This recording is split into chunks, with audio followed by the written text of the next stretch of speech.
Hello and welcome to the Lions Awaken show. I have a very courageous guest with me today, Miss Diana Scimone. Diana Scimone is a former independent journalist who traveled to more than 40 countries. Wow, that's crazy. Including Sudan, Zimbabwe, India, and China. She's the founder and president of Born2Fly International, which is the global leader in trafficking prevention for young children. She's the author of 15 books, including this one right here that I have with me, Audacious. And it's all about trafficking and how to stop it. So, Miss Diana, thank you so much for coming on the show to be willing to discuss this very serious topic. Thank you, Caleb, for inviting me and for wanting to talk about this topic. So my first question to you is, how did you first learn about child trafficking, and when did you kind of know that this was your giant that you were called to conquer? It was not on my radar at all. I had barely heard about children sold for sex, and I thought there were literally 5 children in the world. This was 20 years ago. And I was on an assignment to write an article in India about forced prostitution of women. And one evening, one of my contacts took me through the red light district and showed me something. And he said, I'm about to show this to you, and you could take a picture, but don't let the pimp see you or they'll steal your camera. And he pointed to the second floor of a building, and he said, do you see the cages in that window? And I said, cages? What's in them? And he said, 5-year-old girls, they're smuggled across the border from Nepal into India, and they're held in the cages for 30 days, where everything we can imagine and not imagine is done to them. They're raped, they're tortured, they're starved, they're abused, they're urinated on, everything, for 30 days until they no longer have a will to rebel. And that's what they want. So I got my photo, and I call it the photo that changed my life because I couldn't stop thinking about what I had seen. And it wasn't the next day, but within a year or two, I started a nonprofit to help children I had seen in my work and my travels. And the photo was in 2001. So by 2005, I knew that this was the issue that we wanted to focus on. But I had no idea what to do. And by this time, I knew it wasn't just in India, it was elsewhere in Asia, I thought.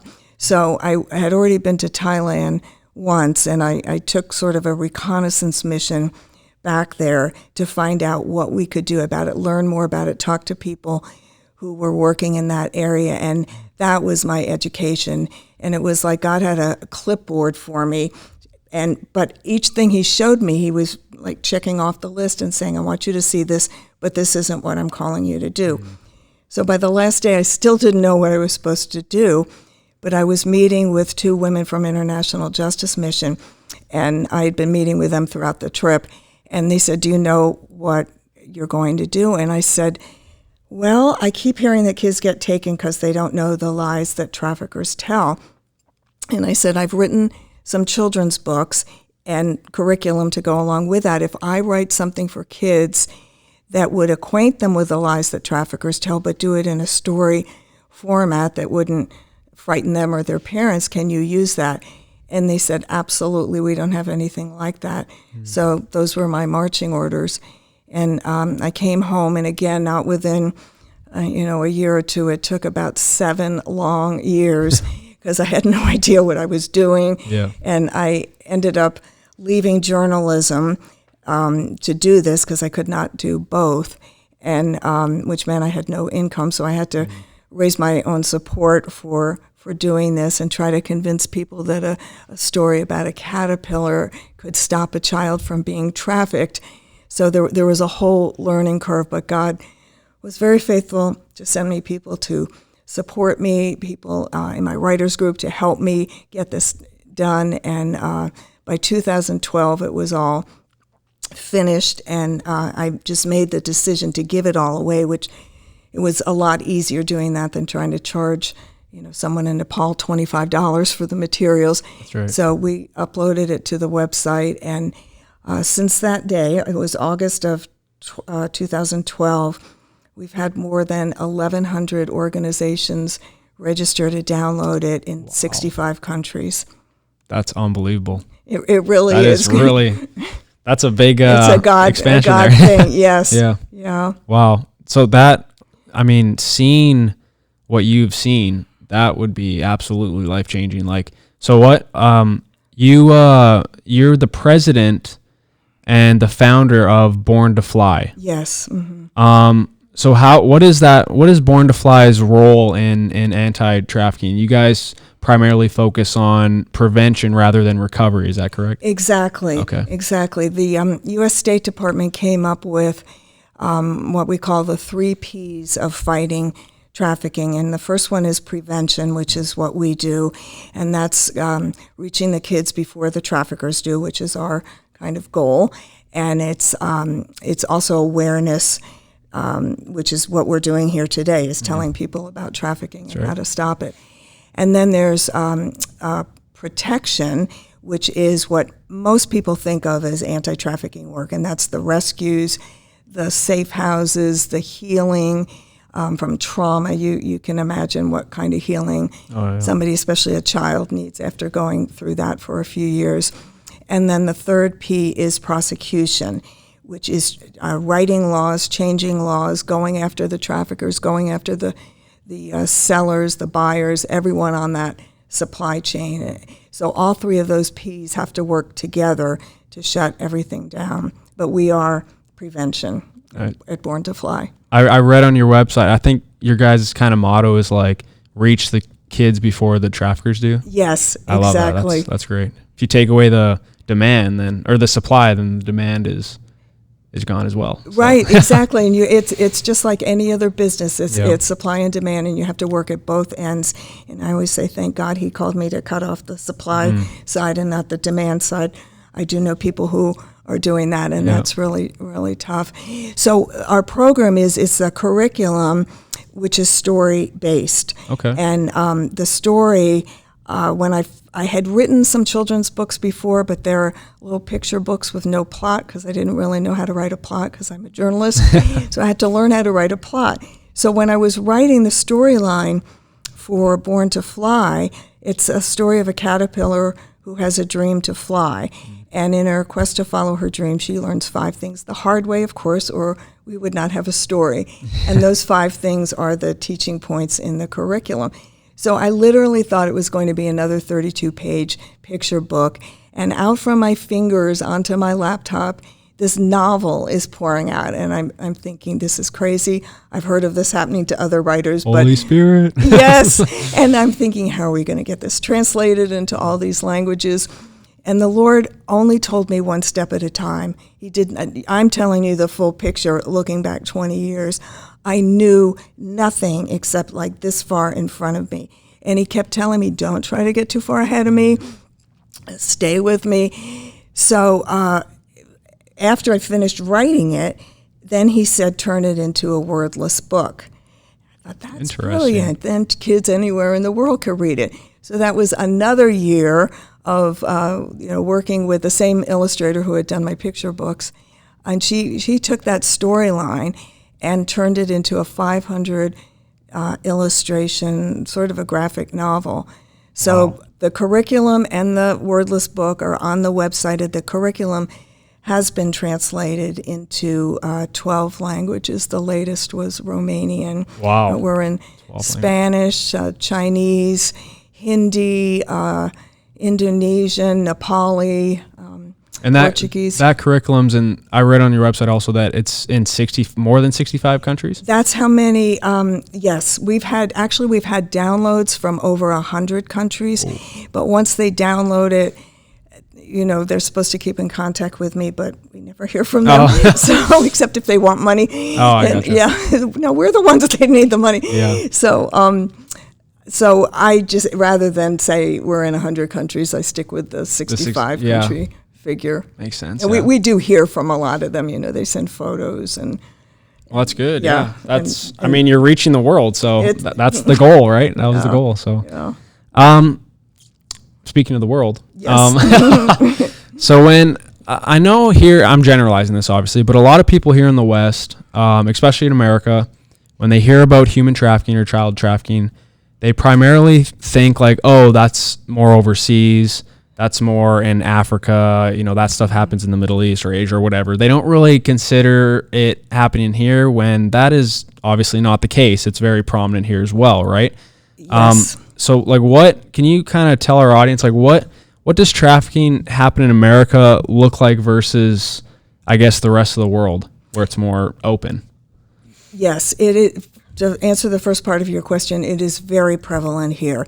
Why would traffickers leave our kids alone? That's Yeah, I heard an audio of a trafficker say, "They're just pieces of meat to me." Yeah, isn't that lovely? Wow. So it happens everywhere in the United States. It happens in small towns. It happens in big cities. It happens in every single state in the United States. And trafficking is very different from country to country. We are one of our kind of premier countries that they've really taken Born2Fly and run with it is Nepal. Okay. And there, just to give you a contrast of how different it is there from here, there they have aunties who come in from either India or elsewhere in Nepal, maybe from Kathmandu, and they show up in the villages way in the Himalayas, and they talk to people, families who don't even have electricity, forget internet access, and they say, "We have money to educate your daughters in the big city. Just sign here," and they never see them again. And those, of course, were the girls in the cages. Here, we don't have the aunties showing up because we're all very connected. What we have here is internet and online, and that they're the two primary ways that traffickers recruit kids in the United States are online, through Facebook, through Instagram, through TikTok, through apps that you and I have never even heard of, even apps on your phone that are disguised as a calculator. It looks like the icon is a calculator. So if the parent thinks I'm staying in control here, I'm checking my kid's phone, and they just scroll right past that, swipe right past that calculator. Wow. And the kids are on there and the traffickers are on there. And the other area that they recruit in is in our schools. And this is like mind-blowing for us to think about, that there are traffickers in our schools, in our middle schools. And the traffickers are other kids. They're kids who are being trafficked right now. They're living at home. Their parents have no clue. And their job is to recruit other kids. And they've already gone on jobs themselves and had photos taken of them, not knowingly, and now those photos are being used to blackmail them. If you don't recruit such and such number of kids, this month or whatever, I'm going to show those photos to your parents or whatever. Wow. So this happens everywhere. I used to be part of a human trafficking task force in Florida, and every couple of months we would have a meeting with the head of Department of Children and Families, and he was the one who first said that in-school recruitment is the number one, even more than online. Now it's pretty much the same. And every time I saw him, I would just verify, it's still number one, right? It's still number one. Yeah. And he said, yes, it is. Wow, I actually, I think a few months ago, I did an aggregate news article on, I think it was Fox News or some major news network. They were saying how Facebook was like in the 40 to 50% of, I guess, recruitment for trafficking. And I was like blown away because like it's Facebook. I mean, that should not be a thing. Like Jack Dorsey makes a lot of money off trafficking on Facebook. And Jack Dorsey's Twitter, isn't he? Yes. You're thinking of Zuckerberg. Zuckerberg. Yes, right, sorry. yeah. Jack Dorsey is still he's still on Twitter, and you would think kids wouldn't be on Twitter, but it's he's buying and selling younger kids. Yeah. Yes, Mark Zuckerberg is also, Facebook makes a lot of money, and they've both been called to task for it over and over. Yeah. I think both of them have appeared before Congress. They have, yeah. Lied under their breath about what's going on. And Caleb, you use the word recruiting. That is key to how it's done here.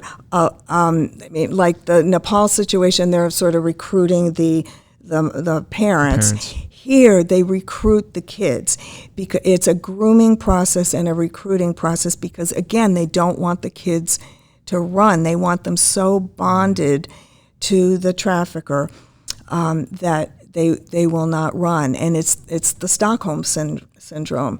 They spend a long time doing that, and they have their steps. They don't ask them for a thing until months into it, and then it's just, well, my friend, can you go meet with him, and on, and then it just keeps going on. Wow. I visited on that reconnaissance mission trip to Thailand, I visited a safe house run by YWAM in northern Thailand near the border with Myanmar. And the director of it was way out in the country, and he said, "Do you see this fence around our home?" He said, "That's not to keep the traffickers out." Well, it is, but he said it's to keep the girls in because they'll run back to the traffickers. What's the primary, or what's the age target that they primarily go after, these traffickers? All different ages, from teenagers, middle school kids, tweens, 9, 7, down to infants. Infants are trafficked. Wow. Oh my God, that is just we don't even want horrific to think about. With the whole, well, first of all, I read a study.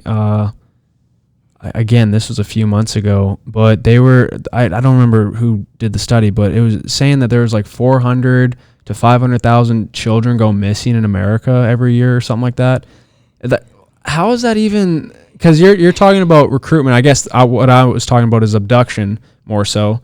But these traffickers, they're primarily, they want recruitment rather than abduction because is it easier here in America to do that? Because they want them, they don't want them to run. They don't want them to run. Yeah, okay. Yeah, it's not at all abduction. I mean, occasionally there is an abduction, but the white van going down the street snatching your child, or at the mall snatching. That's what I meant with like Americans. When we think, like, when we hear child trafficking, we think of that abduction, exactly, instead of the recruiting I part. hate to say, but those children are probably but they're going to be raped and killed. They're not going to be put into the supply line pipeline. I gotcha.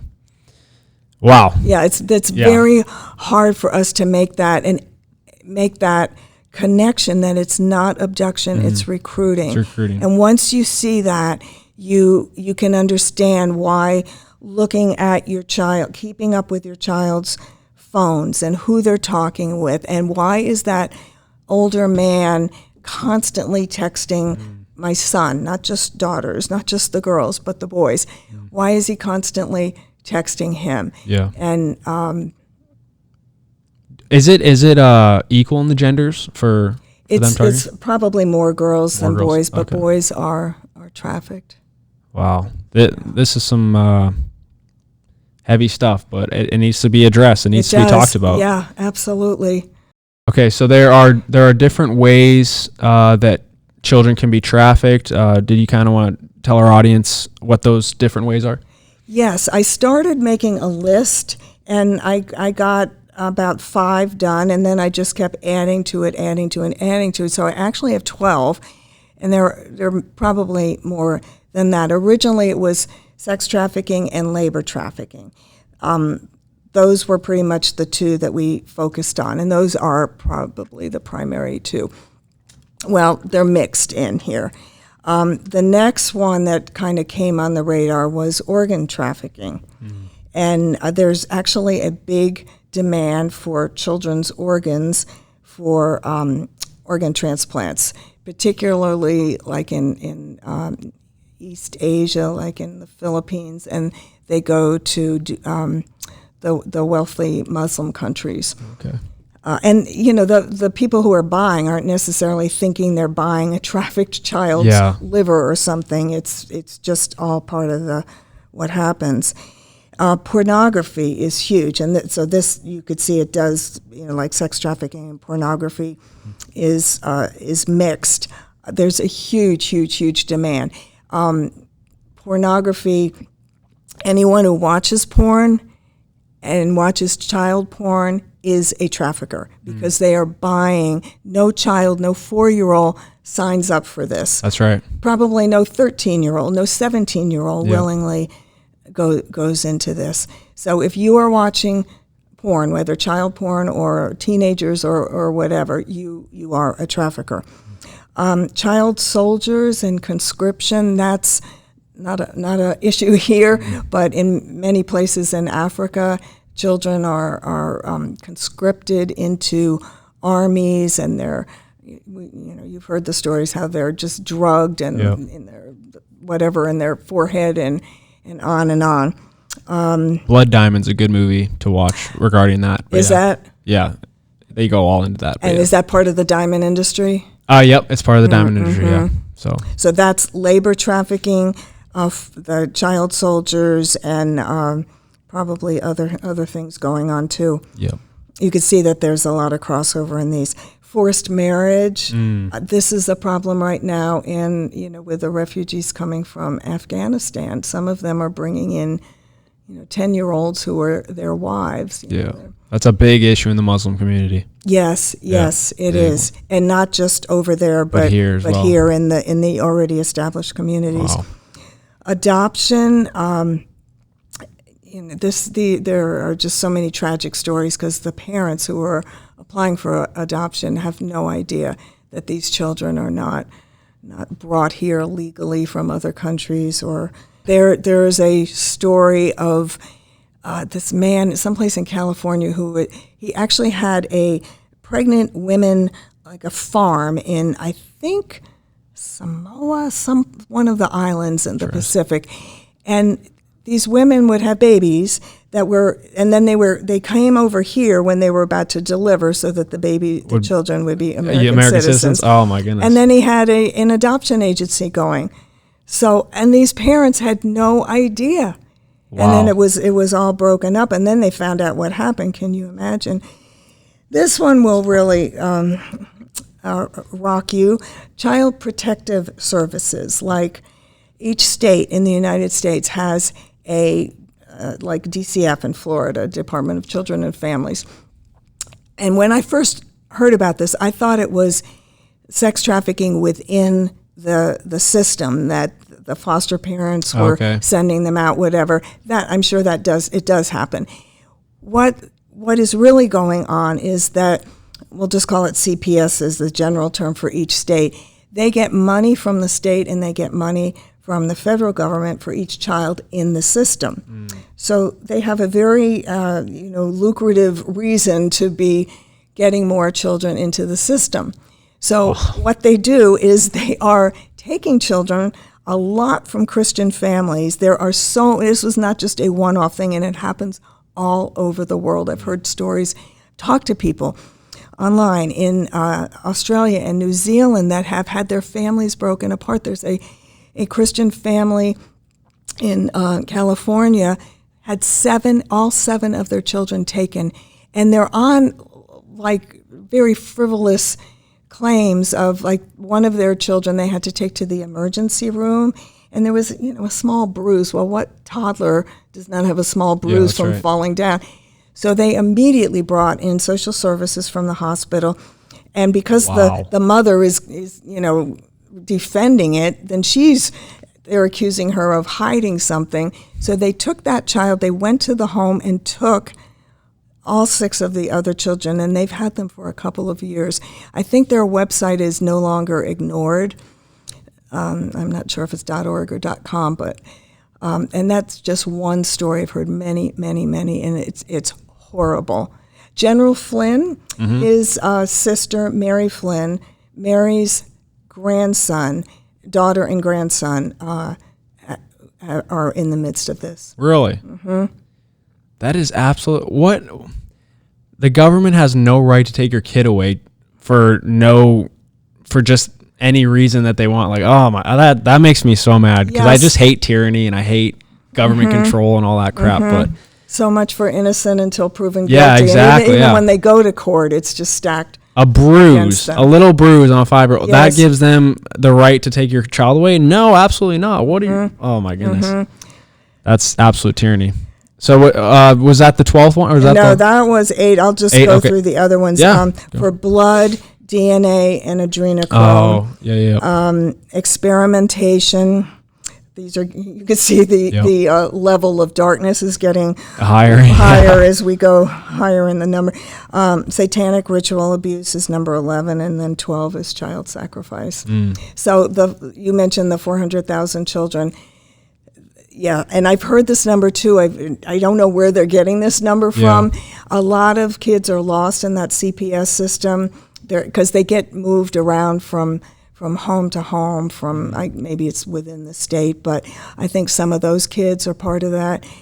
Some are definitely the satanic ritual abuse and child sacrifice there. Yeah, and I just want to say something to our audience here, because primarily our audience is other Christians. This is not conspiracy theory. Thank you. This is real. This is in your Bible. Yes. They've been sacrificing children for thousands of years now. Ancient Israel did this. They would place their babies on the molten hot idol of Molech to sacrifice their children for better rain or better crops or whatever it may be. Like this stuff's real, and it's continuing to happen to this day. Just because it's hidden doesn't mean it's not real. Like just because it's hidden doesn't mean it's a conspiracy. That's theory. right, exactly. Yeah. I feel like I walk around with a roll of tin foil and just hand it to people. Yeah. And I'm not even talking about getting into the SRA and child sacrifice, just on regular, everyday child trafficking. That's right. Go ahead, make me a hat, because I know you're thinking it. Well, it frustrates me personally, because I've talked to a lot of other Christians, and they just right away dismiss it as conspiracy instead of doing their own research, doing their own, finding the truth. Like the truth is out there, and there's a lot of evidence to what you're saying regarding that stuff. So thank you for sharing that and being courageous doing that. So yeah, those are the 12 main ways that children are being trafficked. And obviously they go up in demonic evil. So with that, how do you find out, or where do you find out where your country or your state ranks in trafficking? In terms of how much trafficking is going on? 2 ways. For countries, the State Department puts out each June Trafficking in Persons report, the TIP report. And it's each year we rank the countries of the world according to not how much trafficking is going on in their country, because it's everywhere, but how good a job they're doing to fight it. And it's a really big deal when that report comes out, because the rankings are tied to our trade with them. Okay. So it's the countries are watching, and it's tier 1, which is the best, tier 2 and tier 3. And there's a tier 2 watch list, which means you are in danger of being on tier 3.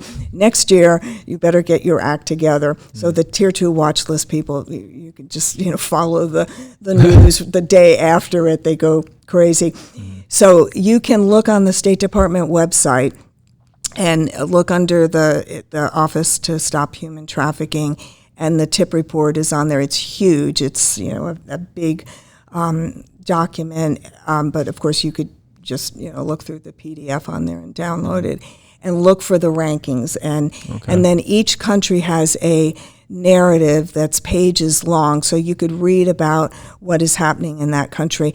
And for people who do a lot of overseas work, either traveling or business overseas, it's really good to find out what the trafficking situation is in that country, particularly if it's labor trafficking, because you might be involved in a supply chain that you don't want to be involved in. And then for the U.S., there is a nonprofit called the Polaris Project that's in D.C. that it operates the hotline, the National Human Trafficking Hotline, which is 888-3737-888. And if you remember it that way, it's easy to remember, 888-3737-888. So I've called them. If you see something that doesn't look right, pick up the phone, call them. It's anonymous, and they'll kind of walk you through it and ask you questions. So they keep track of how many calls each state is how many people call in from each state and even from each city. So that is the only way we have to rank states in the U.S.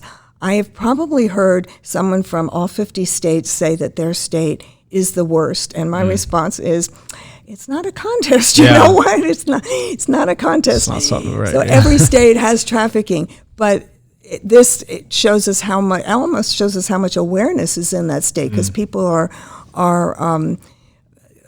calling in because they saw something that didn't look right. So the top 3 states in the U.S. for calls into the hotline are New York. I'll say the top 4 because I can never remember which is which, and it probably changes. New York, Florida, Texas, and California. And of course, all those are larger population states. They're all border states, either New York, some trafficking coming in from Canada, but mostly flying into the major international airports. Florida is all water border. Texas with Mexico, and California all water and Mexico border. I've heard people talk about the DUMBs, the deep underground military bases, and tunnels and child harvesting farms and all that. What are your thoughts on that? My thought, I go back to my journalism. I haven't seen any evidence of it. I've heard a lot of people talk about it, but I need to see some real concrete evidence of it. It's not that they can't happen. I mean, right now anything can happen, and we wouldn't be surprised. DUMBs are deep underground military bases. And I think what people are talking about when they use that term is just anything underground, the tunnels. But I've heard stories under the White House, under the Capitol, Denver Airport, and someplace in the Midwest, and that there are farms with kids being harvested. All of it could be happening. It totally could. Nothing. I mean, you saw that list of the 12. So you don't doubt it. You just you need to see some evidence. Right. Yeah. Right. When people kind of focus on DUMBs, I guess they kind of. Do you kind of want to explain how they can miss? Yes. A child that's right in front of them on the surface? That's exactly right, Caleb. They're almost enamored with this crazy story. But what about children in their own town? And they if they were listening to our conversation, they would be shocked to find out kids are being trafficked in their own schools. So if you're focusing on a tunnel under the White House and some bus leaving it that with the blacked out windows, you are missing the child in Panera who's right next to you, the teenager in Panera, the tween in Panera who runs to the restroom, and you're looking at her like, well, look at her, she's such a mess. She's being trafficked, and fast casual restaurants like Panera and Chipotle and Smashburger and all of those are very popular places for traffickers to go into with children because it's not table service, so they can get in and out quickly, and the kids are going to have to use the restroom at some point, so they'll go into places like that. Truck stops, when you're traveling on an interstate, rest stops, again in the restrooms, hotels in a tourist area are big places for. I saw a girl at a hotel in Orlando just walking in her little slippers, shuffling in, not even with her trafficker, paid with a credit card, got the key, and shuffled back out to the car, and the trafficker drove her around to the room. Wow. Yeah, we were working with police on a undercover operation, so they told us do not, and we knew not to approach any, don't engage. Everything in you wants to run and grab that girl, but knowing that she's recruited, that's how he could trust her to go in and out. So we see these kids all the time. So if we're an average person just going to a grocery store or a motel, hotel, or airport, what are some signs or signals we could look out for that children or kids who are being trafficked may try and signal us or sign us? What are those signals and signs? let's just take the mall as a good place, because that's another very popular place for recruiting. And if we think of it that is the kids who are already trafficked who are recruiting others, the food courts of a mall are really popular places to do that. So you could sit there with your TCBY ice cream cone and I love TCBY. Yeah, and just spend 10 minutes looking around and watching what happens, and you'll see like a young teenager who is dressing way inappropriately, or maybe dressing appropriately but have tons of very expensive jewelry on, or the nails done, or just many. And one of those things on its own is not going to be a tip-off, but you could tell when a child is, there's something going on in the eyes, and that's not right. And if something doesn't look right, it's probably not right. So that's one example. A parent who doesn't realize their child is being trafficked or is being recruited by a trafficker, not yet trafficked, but is being recruited, is suddenly showing up with the latest iPhone, or again, jewelry, or a designer purse. Where is she getting that money? Because mom certainly didn't give her the money or drive her to the mall to get that purse. Another example is if you're flying, and there's an older man with a little girl who obviously doesn't look like dad and the little girl, and this little girl is sleeping the entire trip. He goes with her to the restroom. I mean, that's a big red flag. Airline flight attendants are now trained in many airlines for what to look for, and they have actually stopped a lot of trafficking because they knew situations like that are. I mean, a child who sleeps for a 12-hour flight. Yeah, that's not normal. Not normal, no. At Any all. parent would tell you that, right? Yeah. I feel like there is, from my personal experience in the church, I was born and raised in the church, always been a Christian my whole life. My parents are pastors or counselors and ministry workers. There is a lot of Christians out there who don't believe this level of evil exists at all. Yeah. And that drives me nuts, because it does exist. It does exist. Just because they don't see it, they think, oh no, that happened in ancient days when people weren't civilized, or we've progressed, And we've done away with Baal and Moloch. That's right. Yeah. But the heart of man has stayed evil from Adam till now. Like there's nothing's new under the sun, as Solomon likes to put it. And also the devil is still on the earth. Like he exists. The devil is real. Demons are real. And so they're trying to destroy humanity in every way, shape, or form, including the most innocent. So, I really want you to kind of, what should Christians be more aware of this? Like, are we aware as we should be regarding this topic?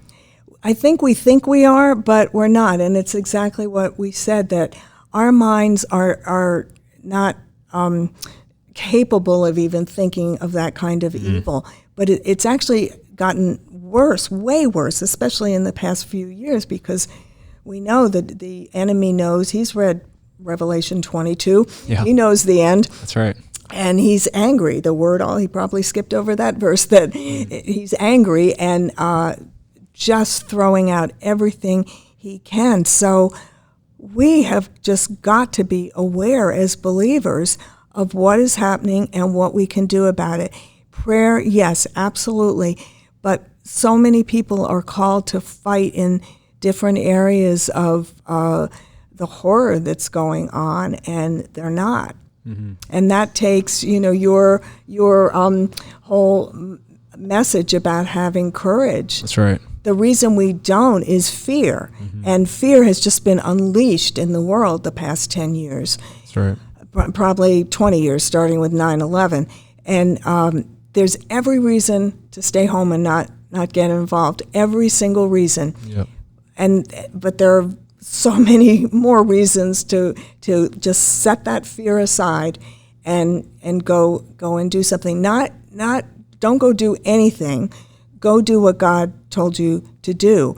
And my passion is to show people that if there's an issue of injustice that makes you angry, like this issue made me angry when I first learned about it, if that issue of injustice is making you so angry, it's because you're feeling God's anger for the subject. That's right. And at the same time, he put that anger in you. He put a solution. Why would he just make you angry? That's a and good that point. solution is unique to you. I mean, look what the Lord did with me.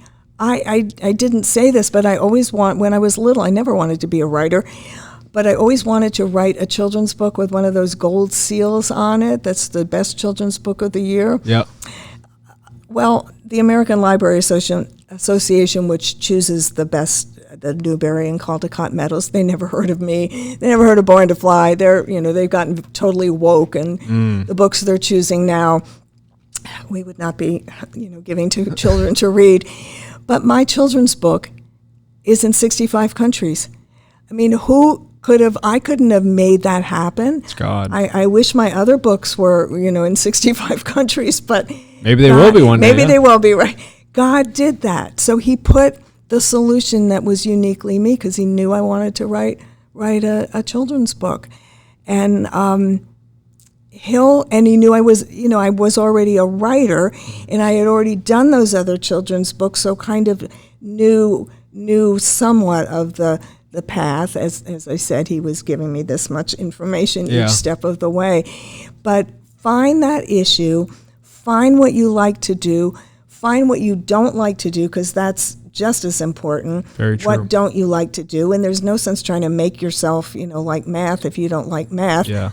I'm a right brain. You hear that, Mom? Yeah, right. Yeah, I'm a right brain liberal arts major. I am not going to be, doing biology or something, whatever. Mm-hmm. So find what you like to do, find what you don't like to do, and listen to that voice and set aside that fear, because the fear will immobilize you. That is so good. And Rick Joyner, he echoed that in his book. Actually, he was talking and. Yeah, the Second American Revolutionary / Civil War. I don't know if you've read that. I'm reading it. Yeah, he talks about how a lot of the champions God is raising up in this hour, whatever, he's going to use them to defeat the giants of whatever teased them off, whatever, Oh, the golf. Yes. That's right, yeah. The golf. Like, for instance, for me, abortion, that makes my heart like aflame. And so that's my giant I feel I'm called to conquer, as well as a little bit of this as well. This gets me really fired up. So yeah, I love what you said there. Like, know what fires you up, know what makes you come alive, I guess, and want to act, so that God can use you to actually try and conquer whatever that giant is that you have. So amen. And then seek him for what solutions your role and the is. roles. And he's not going to give it to you all neatly printed. It's not going to happen. He's going to give you the first little step, which is going to make you want to run back into the couch and pull the blue blanket around you and say, "Thank you, Jesus," but I'm just going to sit here. That's right, yeah. Yeah, it's going to be frightening. It's going to be frightening. Yeah. This was frightening. This was beyond frightening. Yeah. But that's what courage is for. Yes, right. To overcome that. Yes. Courage is a choice. You gotta choose to be courageous in times of fear. Amen. But yeah, and I also wanted to make the point actually with how when some people don't think this stuff is actually going on to this degree, I guess, with child sacrifice and all that. I mean, we live in a society where about roughly 1 million babies are aborted every year and killed every year. And I know this is a little off topic, but they are kind of connected because it's totally connected. Yeah, I mean, it's the most innocent that's being harmed in either of these things, but we live in a society where it's legal to kill your own baby. Think about that for a second. So for us to sit here and think, oh no, child sacrifice and adrenochrome and all that, that's conspiracy theory. Guys, we literally live in a society where it's legal to kill your own baby in the womb, and sometimes in certain states outside the womb. And I probably should add abortion to that list because they're making money off children. That's right. It's trafficking children that they're making money off of, and we already know they're selling. It's not just the abortion itself, but then they're selling the parts. That's right. That's on video. You can Yeah. Google Project Veritas and the Center for Medical something that did the undercover videos. That's right. with I've them. seen those. Yeah. Those are powerful. They are. But that just shows you the heart of man and how evil and wicked we actually are. And Texas, the Satan. Have you hear about that? The Satanist church. Yes, they're suing or. Yes, they're suing this. They want to sue the state of Texas because abortion, them not being able to practice abortion goes against their religious rights. Thank you for showing us that it is exactly what we have all been saying Exactly. it is. Yes, and from out of their mouths. Yep, out of Yes. their own mouths. So Yeah. there we go. This is not conspiracy theory. No, this it's is not. real. Because they don't wear tinfoil hats, right? Nope, yep. The Lord gave me a phrase recently that it's how long will we allow our children to be the currency of darkness? Wow. The currency of darkness. We're giving them our children in exchange for something that we don't want. We should not want. That's powerful. With our show, like Lions Awaken, we talk a lot about controversial issues. And we're getting, the righteous anger that you hear from us, like Matthew and I, it's against the ideologies and the principalities behind this stuff. Yes. It's not against the people. We love the people. We're called to love everyone, our enemies and all that. So I just want to clarify that. It's all about, hating the sin, loving the sinner. So, yeah. We love our enemies, but we want them to stop And we what want they're them doing. exactly, Please, yeah. yes. And justice. And justice. we're going to go after you. until Exactly. You do. Oh, yeah. Yes. Yeah. So, yeah, that was great. You have a book here.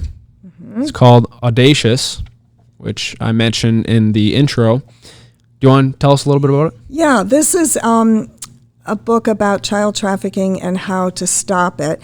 And how to stop it, people say, well, how do you stop it? And my response is, well, you have the answer to that. So this is to help you find, when I said that is the same time he put the anger in you, he put the answer. This is the solution that's uniquely you. It's almost a creativity book.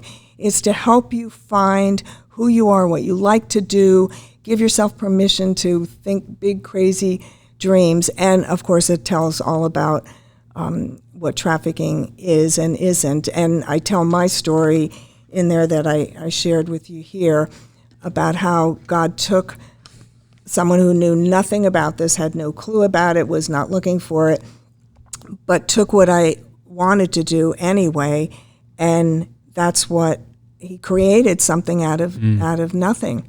And he could do that all over. And I have many examples in there of people I've met in anti-trafficking work who have the same story, and they're all doing amazing things and all different things that are uniquely them.